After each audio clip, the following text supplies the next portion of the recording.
प्रदेश Congress committee अनुसूचित जाति विभाग के प्रदेश अध्यक्ष प्रदीप अहिरवार के नेतृत्व में रेलवे ओवरब्रिज निर्माण और अंडर ब्रिज की मांग को लेकर कुरवाई विधानसभा क्षेत्र और बीना विधानसभा क्षेत्र के कार्यकर्ताओं के साथ मंडी बामोरा रेल क्रॉसिंग पर गेट क्रमांक 300 पर रेल रोको आंदोलन का प्रदर्शन किया। कांग्रेस नेताओं के एक प्रतिनिधिमंडल ने बीते दिनों भोपाल डीआरएम को ज्ञापन सौंपकर आमजन को होने वाली परेशानी से अवगत कराते हुए रेलवे ओवरब्रिज निर्माण की मांग रखी थी। साथ ही कहा था कि मांग पूरी नहीं होने पर रेल रोको आंदोलन किया जाएगा। इसी तारतम्य में कांग्रेस कार्यकर्ताओं ने नारेबाजी करते हुए रेल फाटक पर प्रदर्शन किया। अनुसूचित जाति विभाग कांग्रेस के प्रदेश अध्यक्ष प्रदीप अहिरवार ने कहा, रेलवे प्रशासन की घोर लापरवाही है। लेटलतीफी के कारण गेट क्रमांक 300 रेलवे क्रॉसिंग पर पठारी मंडी बामोरा मार्ग पर ओवरब्रिज का काम अभी तक शुरू नहीं हो पाया है, जिसके चलते इस क्षेत्र के रहवासियों को आवाजाही में कई तरह की दिक्कतों का सामना करना पड़ रहा है। इसकी वजह से क्षेत्र की जनता में खासा आक्रोश है। कांग्रेस लगातार ओवर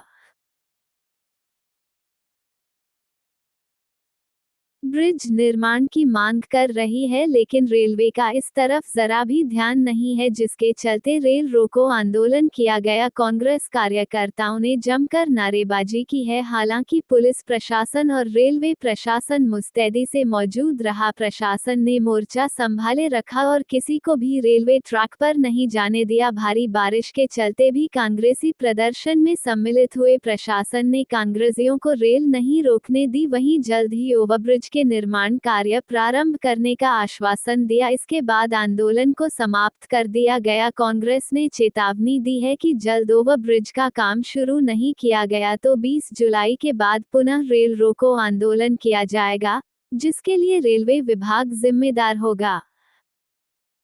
प्रदर्शन के दौरान कांग्रेस अनुसूचित जाति विभाग के प्रदेश अध्यक्ष प्रदीप अहिरवार ने क्षेत्रीय सांसद, विधायक और पूर्व विधायक पर एक बार फिर से गंभीर आरोप लगा डाले।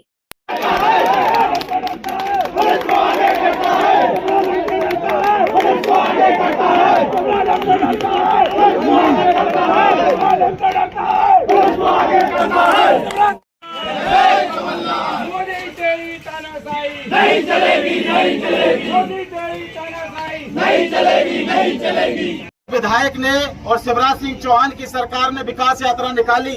मैं भाजपा के विधायक से पूछना चाहता हूं, हरि सिंह सप्रे जी से पूछना चाहता हूं, और आम जनता ये पूछती है कि हमने मार्केट से दूरबीन लिया और दूरबीन लगा के 425 गांव घूमने का काम किया, हमें कहीं विकास नजर नहीं आया। ये पूरा क्षेत्र ये मांग कर रहा है कि हरि सप्रे जी आए और ये बता दे कि उनके कार्यकाल में ये विकास हुआ है। कहीं कोई विकास नहीं हुआ। झूठे वादे, झूठी घोषणाएं और सिर्फ सप्रे जी ने पैसा बनाने का काम किया, घर भरने का काम किया। और मैं ये आरोप नहीं लगा रहा हूँ, ये सच्चाई बोल रहा हूँ। ये कुरवाई की जनता बड़ी भोली जनता है, लेकिन जब से मैंने सच्चाई बताने का काम किया, जब से मैंने भारतीय जनता पार्टी का पूर्व विधायक हो या वर्तमान विधायक हो उनके बारे में कहा है, तो क्षेत्र में एक चर्चा जोरों पर है कि वाकई में 8-8 करोड़ रुपए के इन लोगों ने महल बनाए हैं। ये पैसा कहां से आया? ये गरीब घर के थे, इनकी जांच होनी चाहिए। मैं आज आप लोगों के बीच में मांग करता हूं, शिवराज सिंह चौहान अगर अपने आप को इस प्रदेश का मुख्यमंत्री कहते हैं, हम सब लोगों का नुमाइंदा कहते हैं, तो ये सरकार है 50%। ये जनता की मांग है। आप लोग हाथ खड़े करके बताइए कि इन लोगों की जांच होनी चाहिए कि नहीं होनी चाहिए?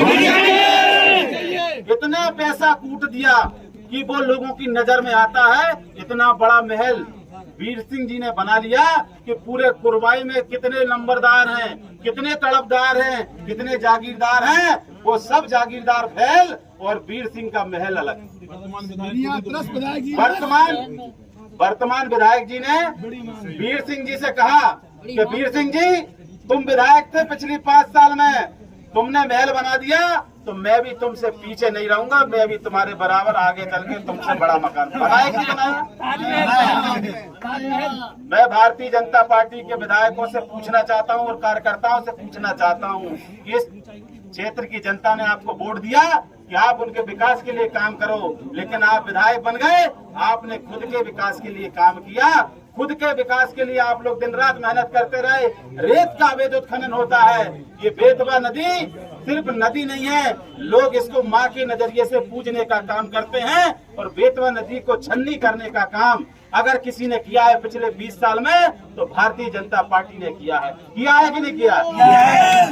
इस क्षेत्र की जनता की ओर से कुछ प्रश्न पूछूंगा और निश्चित रूप से ये प्रश्न हर आम नागरिक के, क्योंकि नागरिक भारतीय जनता पार्टी से परेशान है। लगातार 20 साल से भारतीय जनता पार्टी की सरकार है, लेकिन इस सरकार के जो नुमाइंदे हैं, जिन्होंने जनता का वोट लिया, विधायक बने, सांसद बने, मुख्यमंत्री, मंत्री, प्रधानमंत्री बने, लेकिन इस क्षेत्र की जनता के विकास के लिए, क्षेत्र के विकास के लिए इन लोगों ने आज तक कुछ नहीं किया। मैंने लगातार भारतीय जनता पार्टी के विधायक को बताने का काम किया कि ये क्षेत्र की जनता आपसे ये पूछना चाहती है कि आपने क्षेत्र के विकास के लिए क्या किया। एक्सीडेंट हो गए, क्यों हो रहे हैं? एक्सीडेंट इस गेट के कारण हो रहा है। कुछ लोगों को अपनी जान गंवानी पड़ी है। क्यों? गोदावल से आदमी स्पीड से गाड़ी बढ़ाता है कि मुझे गेट खुला मिले या गेट खुलने की अवस्था में हो, मैं निकल जाऊंगा, इधर से उधर जाने के चक्कर में वो एक्सीडेंट का शिकार हो रहा है। ऑटो वाला भी, ऑटो वाले से आप 200 की जगह 300 किराया दो, ऑटो वाला इधर से उधर नहीं जाएगा। क्यों? क्योंकि उसको पता है कि मैं अगर एक बार इस गेट से उस गेट पर चला गया तो उधर से इधर आने में मुझे 4 घंटे लगेंगे, इसलिए वो ये ऑटो वाला भी आपसे मना कर देगा कि मुझे नहीं जाना। ये स्थिति है। करीला ये धार्मिक केंद्र है। कुरबाई जाते हैं तो घर से 3-3 घंटा पहले निकलते, उन्हें पता रहता है कि वो गेट हमें बंद मिलेगा। मजदूरों की क्या स्थिति है? मजदूर भी, मैं जब इस कार्यक्रम का प्रचार कर रहा था, साहू जी, एक मजदूर का बेटा मुझे उस तरफ मिला, वो कह रहा था कि मैं 10 बजे का आया हूँ, ये गेट 3 घंटे से बंद है, मेरी मजदूरी चली गई। 3 घंटे तक गेट बंद रहा, वो बेचारा 1 बज गया, उसको मजदूरी से हाथ धोना पड़ा इस गेट के कारण। और सबसे बड़ी बात, यहाँ पर जो व्यापार का केंद्र था मंडी बामोरा, हमारे पूरे व्यापारी वर्ग, आप हम लोग मार्केट में घूमे, हर व्यापारी परेशान है। वो भारतीय जनता पार्टी को वोट देकर परेशान है। उसने कसम खाई है कि 2023 में भारतीय जनता पार्टी को बेतवा नदी में बहाने का काम हम लोग करेंगे, क्योंकि सबसे ज्यादा व्यापार प्रभावित हुआ है। लेना देना नहीं है। हरी सिंह सप्रे जी ने विकास यात्रा निकाली, वो फर्जी विकास यात्रा अगर इस गेट के पास खड़ी हो जाती तो उस फर्जी विकास यात्रा को भी 3 घंटे इंतजार करना पड़ता। साथियों, ऐसे किसान जो इस क्षेत्र में अपना अनाज उगाते हैं, जब वो मंडी के लिए अपना अनाज ट्राली और ट्रैक्टर से लाते हैं तो उनको 3-3 घंटा इंतजार करना पड़ता है। कभी मंडी बंद हो जाए, कभी मंडी लेट पहुंचे। ये समस्या किसानों के चेहरे बताते हैं कि वो कितने परेशान है, लेकिन विधायक को कोई लेना देना नहीं, सांसद को कोई लेना देना नहीं। वो तो अपने में मस्त है, उनका काम चल रहा है, बड़ी बड़ी एसीओ में वो आराम कर रहे हैं और क्षेत्र की जनता परेशान हो रही है। हमारी माता बहनें, जो गर्भवती माता बहनें हैं, पिछले महीने शर्म आनी चाहिए भारतीय जनता पार्टी की सरकार को। शिवराज सिंह चौहान कहते हैं लाडली बहना योजना, लाडली लक्ष्मी योजना। मैं शिवराज जी आपसे पूछना चाहता हूं कि जब लाडली बहन गर्भवती हमारी बहन जब आती है डिलीवरी के लिए हॉस्पिटल में, तो ये गेट 3-3 घंटे इंतजार करा देता है और हमारी बहनें बच्चों को यही जन्म देती है। शर्म आनी चाहिए रेलवे प्रशासन को कि आपके घर में बहन बेटी नहीं है, आप लोग कितना जनता को परेशान करेंगे। आप लोगों के बिल्कुल आपकी शर्म मर गई है। मैं आपसे कहना चाहता हूँ, हमारे जो शिक्षित बच्चे हैं, वो शिक्षित बच्चे भी